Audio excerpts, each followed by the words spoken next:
निवळच पाण्यात त्याचं घर आहे. शासनानं तुमची सोय केली नाही का राहायची झोपायची?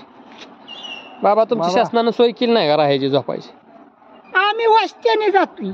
वस्त्याने जाताय पण इथं कुठं शाळा काय गेलं नाही अजून. कार्यालय वगैरे कार्यालय मंदिरं उघडून दिली असतील. आणि पाणी फक्त पुरव हातरा पांघरायचं काय नाही.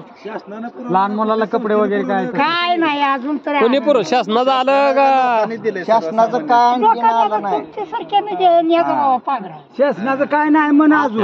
शासनाचं आतापर्यंत काय नाही अन्न तेवढं दिलंय. कुठलं ह्याने दिलंय संस्थेने दिलेलं आहे. हे तुमच्या आमच्या सारख्यानी मोठ्या माणसाने आणलं. शासनाचं नाही काय म्हणायचं. शासनाचं अजून काही पोचलं नाही.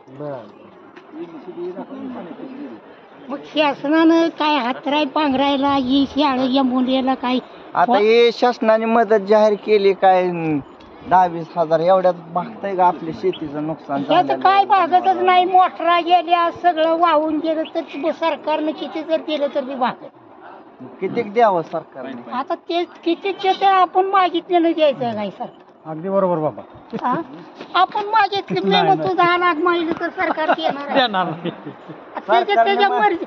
त्याला बी आता सगळा महाराष्ट्र आहे ते बी बघूनच देणार आहे. पण सगळ्या महाराष्ट्राने सरकार ते निवडून दिलेलं असतं.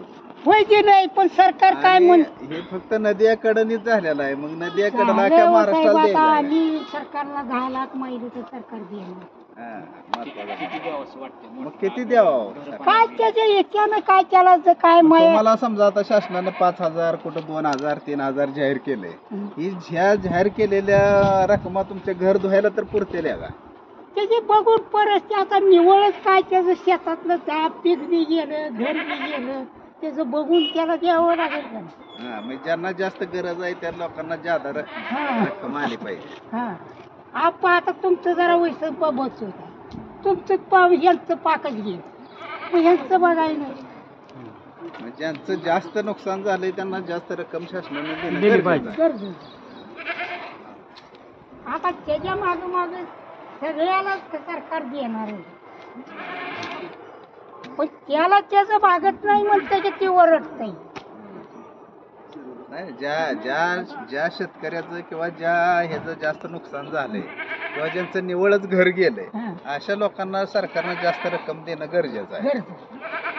ह्याला 10,000 कमी दिलं तर चालते पण त्याला 10,000 आगाऊ घे. अहो पण तुमचं आता घर धुवायला नुसतं 5,000 द्यायला लागलंय शासन. मग ते तुम्हाला पुरतेलं का? नाही त्याच्यावर आपलं सोसायचं बाबा सरकारनं 8,500 रुपये तुम्हाला दिले म्हणजे ज्याचं नुकसान झालं तेवढे भागतंय का? 8,500 भागत नाही. शेतकऱ्याचं जाणत आहे श्वासाची कोणाची नाही. त्याला 80,000 कोटी लागते नाही दिलेलं परवडेल काय आणखीन आपल्याला 3 वर्ष पुन्हा मत टाकतील त्याला. 8,500 एका 8 दिवसातच खानास होते. मत टाकतील पुन्हा त्यांना नाही दिलं. पुन्हा काय करायचं. शेतात तर पीक गेलं पीक